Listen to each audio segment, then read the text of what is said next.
Hello everyone, कैसे हैं आप सभी। उम्मीद करती हूँ आप सभी बिल्कुल स्वस्थ होंगे, बिल्कुल अच्छे होंगे। बिल्कुल देखिए, आज हम फिर मिले हैं एक नए जोश के साथ। बिल्कुल ठीक है। तो जैसा कि आप स्क्रीन पे देख पा रहे हैं कि ये हमारी एसएससी सीजीएल सीएचएसएल की क्लास है और आज हमारी थर्ड क्लास है, जिसमें हमारे कल के जो टॉपिक बचे हुए थे उनको हम पढ़ेंगे और साथ में कुछ प्रैक्टिस क्वेश्चंस करेंगे, जिससे कि अभी इन 3 दिन में आपने जितना भी सीखा है तो आपको पता चले कि आप अपनी नॉलेज को देख पाएं कि आपने कितना सीखा है, कितना आपको बेनिफिट मिला है इससे। तो ये सब चीज़ें आप चेक कर पाएं। तो चलिए एक बार सभी आ जाइए, जुड़ जाइए, फिर स्टार्ट करते हैं ये क्लास। ठीक है, तब तक मैं आपकी वीडियो चेक करती हूँ कि सही चल रही है कि नहीं। बिल्कुल बिल्कुल बिल्कुल सही वीडियो चल रही है। हाँ जी, हाँ जी, बिल्कुल। हाँ, स्क्रीन भी बिल्कुल क्लियर है। चलिए, तो नमस्कार सभी को। बिल्कुल एजुकेशन स्टडीज के प्लेटफॉर्म पे आपका स्वागत है। चलिए स्टार्ट करते हैं फिर आज की क्लास। जैसे कि हम सिलेबस वगैरह आपको पता ही है, हम आगे बढ़ चुके थे सिलेबस से काफ़ी। ठीक है, तो अभी हमारी जो क्लास चल रही थी, हाँ न्याय हम पढ़ चुके हैं, ये मैं आपको बता ही चुकी हूँ ये सब चीज़ें।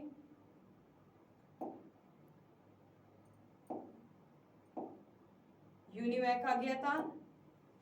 अच्छा, कॉमर्शियल कंप्यूटर क्या होता है हमारा, बताइए जरा, अगर किसी को पता हो तो। कॉमर्शियल कंप्यूटर, बिल्कुल सही। यूनिवैक जो है ये हमारा कॉमर्शियल कंप्यूटर है। क्या है? Commercial computer. कल भी मैंने बताया था आपको, अगर याद हो तो। याद है? अच्छा, सच सच बताइए, किस किसने सच में पढ़ा था? पढ़ा था आप सबने क्लास में? हाँ बिल्कुल। हाँ, पूरी वीडियो देखनी है आपको, पूरी स्टार्टिंग से एंडिंग तक आपको हमारे साथ जुड़े रहना है, क्योंकि अगर आप स्क्रॉल कर करके देखोगे तो आपको बिल्कुल भी कुछ भी समझ में नहीं आएगा और वो आपकी जो नॉलेज है वो आधी अधूरी होगी। और आपको पता है कि आधी अधूरी नॉलेज से कभी भी सफलता प्राप्त नहीं होती है। तो अगर आपको सक्सेस चाहिए तो डेफिनेटली आपको पूरी वीडियो देखनी है। और ये मैं आपसे प्रॉमिस करती हूँ कि आप अगर ये पूरी प्लेलिस्ट कंप्यूटर की जितनी भी हमारे लेक्चर्स होंगे, बहुत ज़्यादा लेक्चर्स नहीं होंगे क्योंकि हमारा टॉपिक जो है हमारा बहुत लिमिटेड ही दिया हुआ है, तो हमारे जितने भी लिमिटेड टॉपिक है उनमें जितना मैक्सिमम कवर हो सकता है, जिस तरह के एमसीक्यूज आपके बनते हैं इन टॉपिक से, तो आपको उन्हीं टू द पॉइंट वही चीजें कराई जा रही हैं और जो पूरा पेपर बनेगा वो यहीं से ही बनेगा। ठीक है, तो याद रखिएगा कि एक तो आप पूरी प्लेलिस्ट देखिए स्टार्टिंग से एंड तक। ठीक है, और बीच बीच में 3 या 4 दिन बाद उस वीडियो को एक बार रिवाइज करते हुए चलिए, क्योंकि स्टार्टिंग का जो थोड़ा सा पार्ट है वो थ्योरेटिकल है। ठीक है, और थ्योरी पार्ट जो है वो थोड़ा सा लर्न करना आपको पड़ेगा। ठीक है, तो आपको मैंने जैसे कल बताया था कि आप एक फ्लो चार्ट बना सकते हैं। फ्लो चार्ट के थ्रू आप यहाँ पे ईयर मेंशन करिएगा, फिर इन्वेंटर के नाम, ठीक है, जिसने भी इन्वेंट किया है, और कौन कौन सी डिवाइस यानी कि कौन कौन से कैलकुलेटर्स आपके उन्होंने इन्वेंट किए हैं। तो इसका एक फ्लो चार्ट बनाइए जिससे आपको अच्छे से लर्न हो जाए ईयर वाइज। ठीक है, बिल्कुल। तो चलिए अब आगे बढ़ते हैं हम, जो कि आज हमारा जो टॉपिक हमारा कल रह गया था वो है जनरेशन ऑफ कंप्यूटर्स। ठीक है, यही टॉपिक रह गया था। तो जनरेशन ऑफ कंप्यूटर, आपको पता है कि कंप्यूटर पहले तो नहीं था।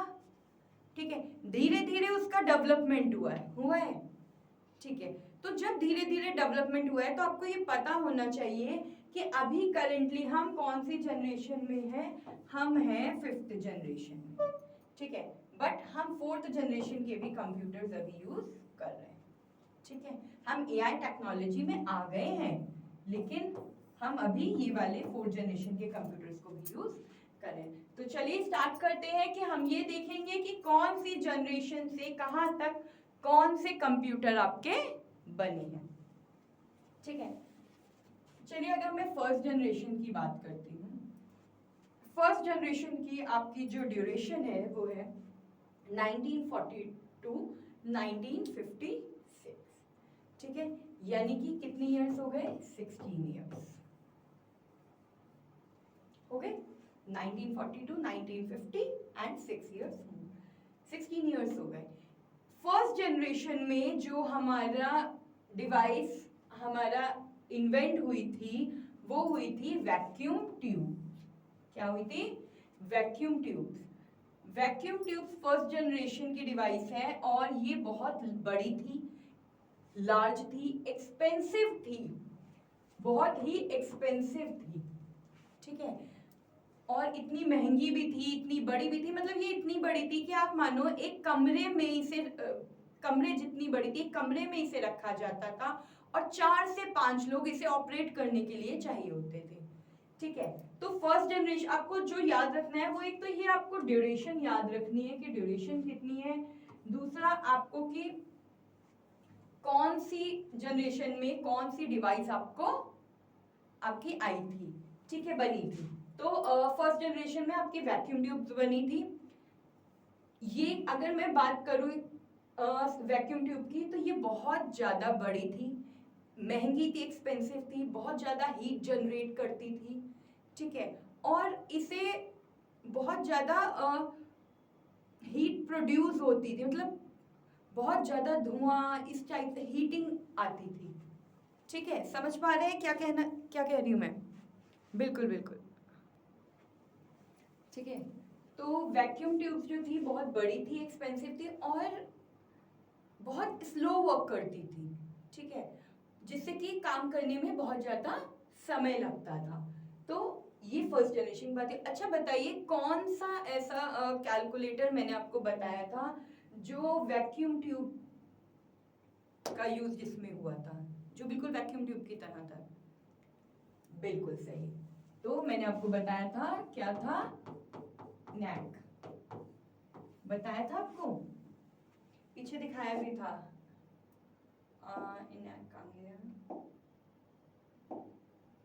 देखिए इनैक बताया था ना, electronic numerical integrated and computer, जो स्टार्ट हुआ था 1943 में, कंप्लीट हुआ था 1945 में। इसके इन्वेंटर थे जॉन डब्ल्यू मॉचली और इनकी पूरी टीम थी एंड जे प्रेसबर्गर। तो ये जो था ये वैक्यूम ट्यूब की तरह ही इसका वैक्यूम ट्यूब का यूज इसमें किया गया था, ठीक है। अब हम आते हैं सेकंड जनरेशन कंप्यूटर में। सेकंड जनरेशन की जो हमारी कंप्यूटर थी इसकी जो ड्यूरेशन थी 1956 टू 1963 थी, ठीक है, यानी कि 7 इयर्स, ठीक है। 7 इयर्स में मतलब 16 इयर्स की ये ड्यूरेशन रही। फिर 1956 में ट्रांजिस्टर बना दिया गया था और वैक्यूम ट्यूब को ट्रांजिस्टर से रिप्लेस किया गया था। देखिए वैक्यूम ट्यूब फर्स्ट जनरेशन का जो इन्वेंशन था वो वैक्यूम ट्यूब था। फिर 1950 जब देखा कि ये बहुत स्लो है, बहुत एक्सपेंसिव है और बहुत ज़्यादा इससे वर्क स्लो हो रहा है, काम धीरे हो रहा है, कैलकुलेशन सब नहीं हो पा रहा काम इससे ठीक से, तो फिर सेकंड जनरेशन आई और सेकंड जनरेशन में हमने क्या किया, वैक्यूम ट्यूब को ट्रांजिस्टर से रिप्लेस कर दिया। अब अगर मैं कंपैरिजन की बात करती हूँ फर्स्ट जनरेशन से सेकंड जनरेशन को, तो फर्स्ट जनरेशन से जो सेकंड जनरेशन है थोड़ी सी छोटी थी, ठीक है, साइज में कंपैरेटिवली वैक्यूम ट्यूब्स के, कम एक्सपेंसिव थी कंपैरेटिवली फर्स्ट जनरेशन कंप्यूटर से, थोड़ा सा फास्ट था इसका वर्क बट फिर भी स्लो थी, काम में समय लगता था। फिर हमने क्या किया, थर्ड जनरेशन की हमारी थर्ड जनरेशन आई। थर्ड जनरेशन में हमने ट्रांजिस्टर को रिप्लेस कर दिया इंटीग्रेटेड सर्किट से, जिसको आप शॉर्ट फॉर्म में बोलते हो आईसीज, ठीक है। इसकी ड्यूरेशन है 1964 टू 1971। इसकी भी ड्यूरेशन कितने इयर्स की है, 7 इयर्स की, ठीक है।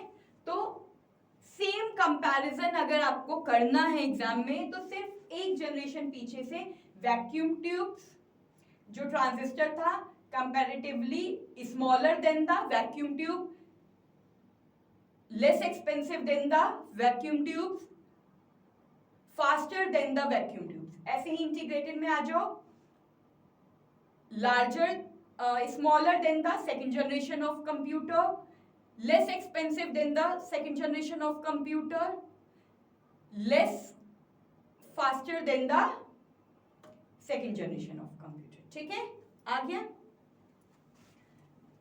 अब हम आ जाते हैं फोर्थ जनरेशन ऑफ कंप्यूटर में. फोर्थ जनरेशन ऑफ कंप्यूटर की जो ड्यूरेशन है थी वो 1971 थी और 1971 को इंटीग्रेटेड रिप्लेस होकर के माइक्रो प्रोसेसर में कन्वर्ट हो गया था. इसी पर्सनल कंप्यूटर माइक्रो प्रोसेसर में और पर्सनल कंप्यूटर में ये कन्वर्ट हो गया था, रिप्लेस हो गया था. और अगर इसकी बात करें तो आपको पता है पर्सनल कंप्यूटर जो आजकल हम यूज कर रहे हैं ये छोटे छोटे हैं, ये बहुत बड़े बड़े कंप्यूटर होते थे. इनके लिए एटलीस्ट 1 रूम चाहिए होता था और इन्हें ऑपरेट करने के लिए बहुत सारे लोग चाहिए होते थे. इसमें हम पंच कार्ड का यूज करते थे फर्स्ट जनरेशन का जो कंप्यूटर्स थे. और इस पंच कार्ड का जब हम यूज करते थे तो आप बताइए मुझे कि ये पंच कार्ड किसने बनाया था सबसे पहले, इसका यूज किसने किया था एज अ मेमोरी स्टोर करने के लिए. तो इसका यूज किया था हरमन होलेरिथ ने. तो ये आप बहुत अच्छे से याद रखिए, ये आपके लिए बहुत इंपॉर्टेंट है. ये चीज बीच बीच में देखिए मैं आपसे क्रॉस क्वेश्चन पूछ रही हूँ जिससे कि आपने जो भी पढ़ा है वो आपको याद रहे. फिर अभी हमारी फिफ्थ जनरेशन ऑफ कंप्यूटर भी आ गई है जो कि अभी हमारी प्रेजेंट में है और आगे भी चलेगी, जिसमें हम एआई, जैसे आपको पता है एआई हम यूज कर रहे हैं. एआई टेक्नोलॉजी, आर्टिफिशियल इंटेलिजेंसी का जमाना है. एआई के बगैर तो आजकल सब कुछ एआई के उससे ही हो रहा है. ठीक है, तो जैसे कि आप देख पा रहे हैं. ठीक है, तो आई होप आपको ये जनरेशन ऑफ कंप्यूटर्स आ गया होगा, आपको पता चल गया होगा. बिल्कुल बिल्कुल बिल्कुल बिल्कुल सही बात. तो चलिए स्टार्ट करते हैं. अब कुछ प्रैक्टिस क्वेश्चंस करते हैं जिससे आपको आपकी नॉलेज का पता चल जाएगा कि अभी तक जो आपने सीखा है वो कितना सीखा है. चलिए एक फ्लो चार्ट देख लेते हैं. छोटा सा फ्लो चार्ट है, आप इसका स्क्रीनशॉट ले सकते हैं, आप इसे नोट कर सकते हैं. ये आपके लिए बहुत ही इंपॉर्टेंट है कि जो फर्स्ट जनरेशन है, फर्स्ट जनरेशन आपकी 1940 से 1956 तक की थी. इसका इन्वेंशन क्या हुआ था, वैक्यूम ट्यूब था. और इनैक, इडवैक, यूनिवैक, ये सारे आपके फर्स्ट जनरेशन के कंप्यूटर्स हैं. इसका इन्वेंशन किया था जे प्रेस्पर्कट और जॉन मॉचली ने किया था.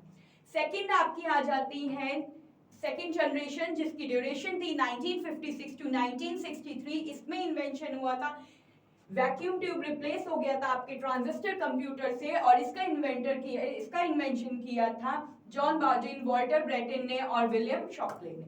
ठीक है, आफ्टर दैट थर्ड जनरेशन हमारी आई थी जिसकी ड्यूरेशन 1964 टू 1971 थी. देखिए सबसे ज्यादा समय फर्स्ट जनरेशन ऑफ कंप्यूटर में लगा था, इसके इन्वेंशन में लगा था, इस पे वर्क हो रहा था. उसके बाद ये दोनों 7 इयर्स के थे. ठीक है, अब ट्रांजिस्टर रिप्लेस होके आईसी में आ गया था जो कि हमारा था इंटीग्रेटेड सर्किट और इसका इन्वेंशन किया था जैक किल्बी ने और रॉबर्ट नॉइस ने. ठीक है, फिर फोर्थ जनरेशन आया जो कि अभी हम यूज कर रहे हैं. फोर्थ जनरेशन ऑफ कंप्यूटर 1971 में आया था. कब स्टार्ट हुआ ये जरूर पूछा जा सकता है. तो माइक्रो प्रोसेसर, इसका इन्वेंटर था माइक्रो प्रोसेसर और पर्सनल कंप्यूटर्स. ठीक है, इसको इंटेल ने किया था. ठीक है, इंटेल कंपनी जो है ये भी कंप्यूटर मैन्युफैक्चरिंग कंपनी है आपकी. ठीक है, बिल्कुल. तो जैसा मैं बता रही थी आपको, जो इंटेल है ये दुनिया की सबसे बड़ी सेंट्रल प्रोसेसिंग यूनिट और सेमीकंडक्टर निर्माता कंपनी है. ठीक है, इसके बाद हम आए थे फिफ्थ जनरेशन ऑफ कंप्यूटर में. तो फिफ्थ जनरेशन ऑफ कंप्यूटर में हम आज के टाइम पे आपको पता है कि हम यूज कर रहे हैं सब कुछ आजकल आर्टिफिशियल इंटेलिजेंसी यानी कि एआई हो चुका है.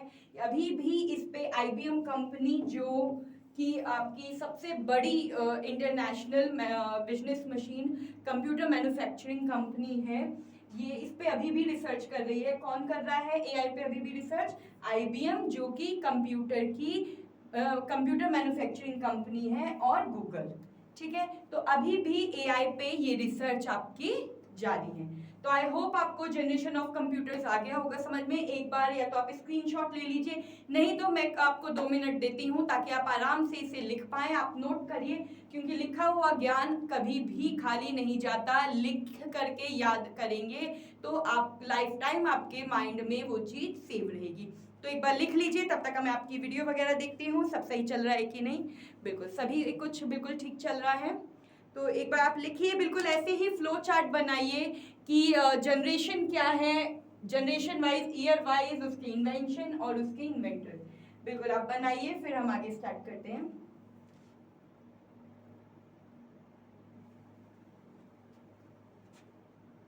नहीं दिख रहा हो तो ये लीजिए, बिल्कुल। आई होप अब आपको दिख गया होगा।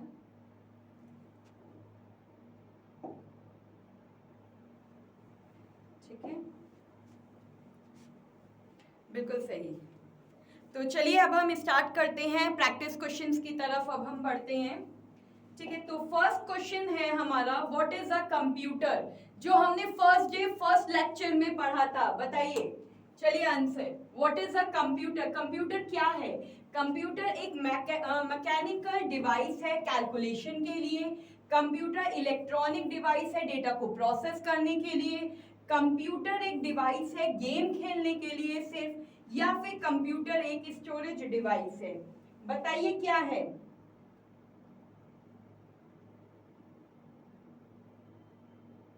कंप्यूटर क्या है? क्या कंप्यूटर सिर्फ एक कैलकुलेशन करने के लिए हम यूज करते हैं, या सिर्फ डेटा को स्टोर करने के लिए करते हैं, या डेटा को प्रोसेस करने के लिए, या गेम खेलने के लिए? बताइए। बिल्कुल, कंप्यूटर एक इलेक्ट्रॉनिक डिवाइस है जो कि हमारे डेटा को प्रोसेस करती है। ठीक है, so B is the correct answer of it. Next question की तरफ बढ़ते हैं। नेक्स्ट क्वेश्चन है हमारा, who is known as the father of computer. बताइए कौन है फादर ऑफ कंप्यूटर, कौन है? आप बताएं हमें, सोचिए और बताइए।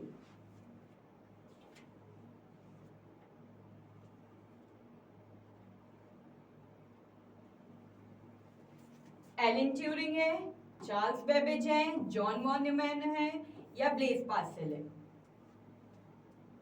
बिल्कुल सही जवाब, चार्ल्स बेबेज है। Charles Babbage is a father of computer. जो एलन ट्यूरिंग है आपके, एलन ट्यूरिंग कौन है? He is the father of computer. कौन है? Father of modern computer. Father of modern computer कौन है आपके? एलन ट्यूरिंग है। ठीक है, इसके बाद अगर हम जॉन वॉन न्यूमैन पे आते हैं, तो इन्होंने किसका कौन से कैलकुलेटर बनाया था? इडवैक बनाया था। ब्लेज पास्कल ने पास्कलिन कैलकुलेटर बनाया था। ठीक है, तो आपको याद रखना है, इस तरीके से आपको चीजें एग्जाम में अपने ऑप्शंस को किस तरह से आप चेक करोगे, किस तरीके से, तो ये चीजें आपको जरूर याद से आनी चाहिए। ठीक है,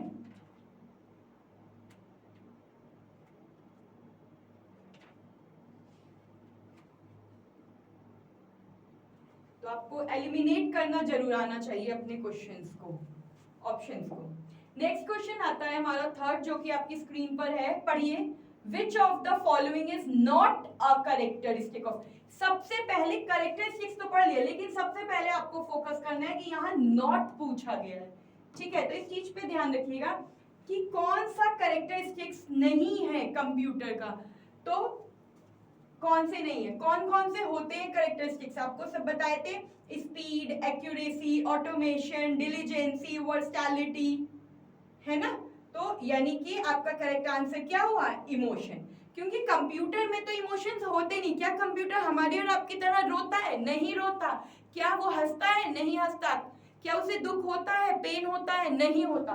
तो डेफिनेटली कैरेक्टरिस्टिक्स कौन सा नहीं है, तो इमोशंस नहीं है, स्पीड भी है, एक्यूरेसी भी है और ऑटोमेशन भी है। कौन सा नहीं है? इमोशन नहीं है। ठीक है, चलिए आगे बढ़ते हैं। नेक्स्ट क्वेश्चन आपकी स्क्रीन पर, what does ego stands for? बताइए किसका answer. Great input, great output, garbage in, garbage out, good information and good output, general input and general output. बताइए इसका आंसर। बताइए GIGO का फुल फॉर्म क्या है? Great in and garbage in and garbage out.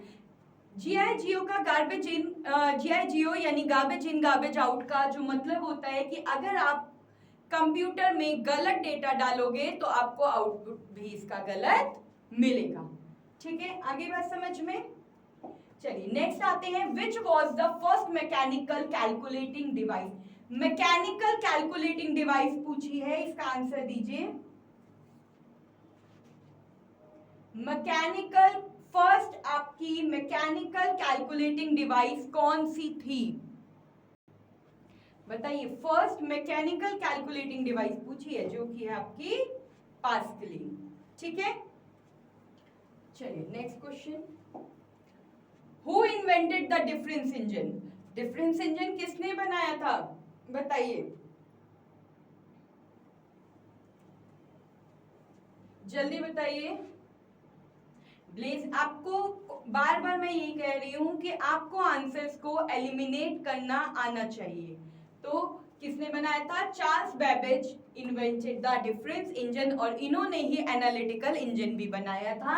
जो difference engine था ये आपका स्पेसिफिक पर्पस के लिए यूज होता था, और आपका जो एनालिटिकल इंजन था ये भी किसने बनाया था? ये भी बनाया था आपका चार्ल्स बेबेज जी ने बनाया था।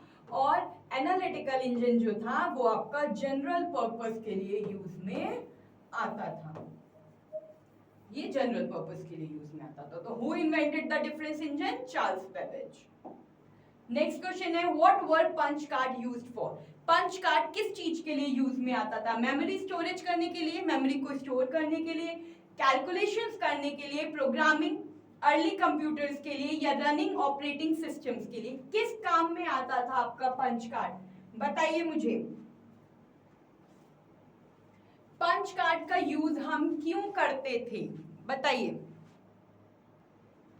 बिल्कुल सही जवाब, जो पंच कार्ड का हम यूज करते हैं वो प्रोग्रामिंग अर्ली कंप्यूटर्स के लिए किया जाता है। ठीक है, नेक्स्ट क्वेश्चन है, which was the first general purpose electronic digital computer? General purpose electronic digital computer, बताइए इसका आंसर क्या है? जनरल पर्पस के लिए कौन सा कंप्यूटर यूज में आता है? नैक। ठीक है, मैंने आपको बताया था एनालिटिकल इंजन के बारे में जो कि हमारा जनरल पर्पस था। ठीक है, तो आप सिर्फ उसे ही मत देख लीजिएगा, आगे भी क्वेश्चन रीड करिएगा। इलेक्ट्रॉनिक डिजिटल कंप्यूटर तो क्या है हमारा? नैक। नेक्स्ट क्वेश्चन की तरफ बढ़ते हैं, विच technology was used in first generation of computer? आपको बताया गया था कि फर्स्ट जनरेशन ऑफ कंप्यूटर में कौन सी यूज होती है? बिल्कुल हमारी फर्स्ट, चलिए हम एलिमिनेट करते हैं, वैक्यूम ट्यूब। वैक्यूम ट्यूब क्या था? फर्स्ट जनरेशन में। इसके बाद वैक्यूम ट्यूब रिप्लेस हुआ था ट्रांजिस्टर से सेकंड जनरेशन, फिर माइक्रो प्रोसेसर आया था यानी कि थर्ड जनरेशन हमारा, और उसके बाद सॉरी, फिर इसके बाद आया था हमारा आईसी आया था, इंटीग्रेटेड सर्किट, जो कि था हमारा थर्ड जनरेशन। उसके बाद हमारा माइक्रो प्रोसेसर आया था जो कि था हमारा और पर्सनल कंप्यूटर यानी कि fourth generation. So what will be the correct answer? Correct answer is first generation vacuum tube. ठीक है, इसी तरह से आपको ऑप्शंस को एलिमिनेट करना है और आप आंसर्स तक पहुंच जाएंगे। चलिए नेक्स्ट क्वेश्चन पे आते हैं, सेकंड जनरेशन कंप्यूटर किस रिप्लेस किया था vacuum tube with? Vacuum tube ने सेकंड जनरेशन में जो रिप्लेस किया था कंप्यूटर, वो कौन सा किया था? अभी मेरी आपसे बात हुई है, बताइए। बिल्कुल सही। क्या है हमारा? Transistor. What was the key advancement in third generation computer? Artificial intelligence, vacuum tube, integrated circuit या फिर क्वांटम कंप्यूटिंग? बताइए। बिल्कुल, इंटीग्रेटेड सर्किट। नेक्स्ट क्वेश्चन रहा आपकी स्क्रीन पे, विच generation introduce micro processor? First generation में क्या आया था हमारा? Vacuum tube. सेकेंड में क्या आया था? Transistor. And after that in the third generation IC, integrated circuit, and fourth generation micro processor. तो हम पहुंच गए अपने आंसर्स तक कि नहीं पहुंचे? बताइए, एलिमिनेट करना कितना इजी है। So what will be the answer? Fourth. ठीक है, तो इसी तरह से आपको ऑप्शंस एलिमिनेट करने हैं। व्हाट इज अ की feature of fifth generation of computer? क्या है आपको पता है फिफ्थ जनरेशन में हम क्या यूज कर रहे हैं? फर्स्ट, सेकंड, ये तो मैग्नेटिक ड्रम है। ठीक है, तो क्या हुआ इसका answer? Artificial intelligence. Who invented the mark 1 computer? बताइए किसने इन्वेंट किया था? बताइए फटाफट।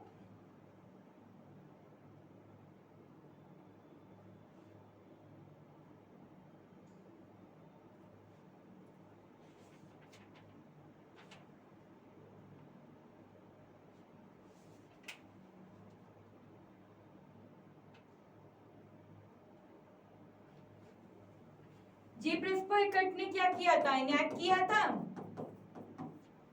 जॉन वॉन न्यूमैन ने क्या किया था? मार्क 1 किया था। एलन ट्यूरिंग क्या थे? फादर ऑफ मॉडर्न कंप्यूटर थे।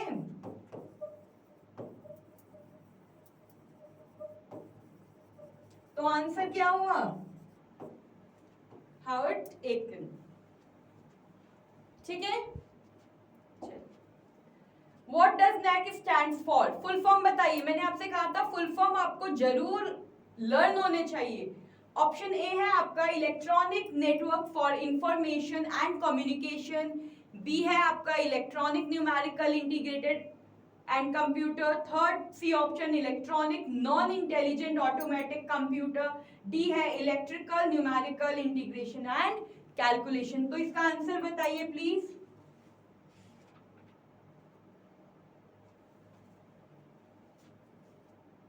बिल्कुल सही आंसर है इसका electronic numerical integrator and computer. Next question आपकी स्क्रीन पे, how was IDVAC different from NAC? First, it was punch cards, it used punch cards, it used the stored program concept, it was smaller in size, it had a graphical interface। Answer बताइए, सोचिए।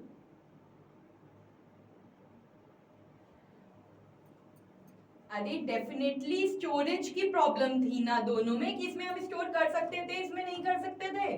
तो answer क्या है? It use the stored program concept. ठीक है, next पे आते हैं, हु डेवलप्ड IDVAC? IDVAC किसने डेवलप किया था? बताइए इसका आंसर।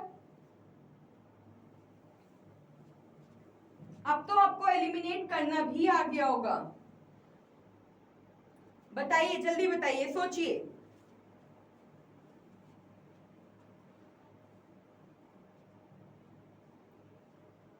बिल्कुल सही, मॉरिस विल्क्स ने IDVAC को डेवलप किया था। ठीक है, नेक्स्ट और लास्ट क्वेश्चन है ये आपका, what was the first commercial computer in the US? Commercial computer कौन सा है हमारा? बताइए, जल्दी बताइए, which is the commercial computer in the US? Answer बताइए।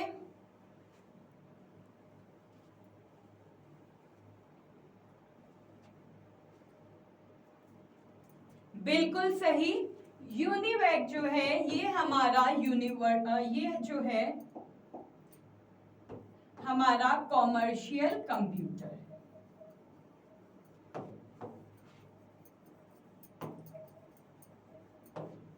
ठीक है, आ गया समझ में यहाँ तक सभी को?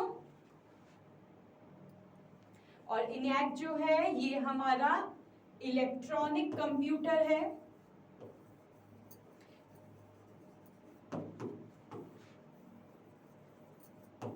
ठीक है, और EDVAC की अगर मैं बात करती हूँ, ये हमारा अर्ली इलेक्ट्रॉनिक कंप्यूटर है। इसके बाद हमारा कॉमर्शियल कंप्यूटर आ गया था। ठीक है, तो ये सब चीजें जो छोटी छोटी हैं ये आपको याद होनी चाहिए, आपको पता होना चाहिए। आज देखिए हमने किस तरह से मल्टीपल क्वेश्चंस हमने सॉल्व किए हैं। तो आई होप आपको ये सब पता चल गया होगा कि किस तरह से हमारे क्वेश्चंस बनेंगे इन टॉपिक से, और किस तरह से एग्जाम में हमें अटेम्प्ट करने हैं क्वेश्चन, किस तरह से हमें सारे आंसर्स को एलिमिनेट करना है। तो ये चैप्टर जो स्टार्टिंग का थोड़ा सा पार्ट है अभी कि जो आपका थ्योरी है, तो बिल्कुल परेशान होने की जरूरत नहीं है कि हम कैसे याद करेंगे, आप घबरा जाओ, बिल्कुल पढ़ना ही छोड़ दो, वीडियो देखना, ऐसा नहीं करना है। हर एक चीज पेशेंस के साथ की जाती है। अगर आप सब्र रखोगे तो बिल्कुल आपको सफलता प्राप्त होगी। ठीक है, तो हर एक काम को पेशेंटली करिए, सारी चीज़ों को, वीडियो को, पूरी प्लेलिस्ट को आराम से एक एक करके देखिए और सीखिए कि किस तरह से आपको एग्जाम में अटेम्प्ट करना है, और एक एक चीज़ को अच्छे से पढ़िए कि कौन से ईयर में कौन सा इन्वेंशन किया गया और उसके इन्वेंटर कौन है। ठीक है, और इसी तरह से हमने कैलकुलेटर पे बात की थी, जनरेशन ऑफ कंप्यूटर पे बात की थी। अब हम मिलेंगे आपसे एक नई क्लास में, तब तक के लिए धन्यवाद।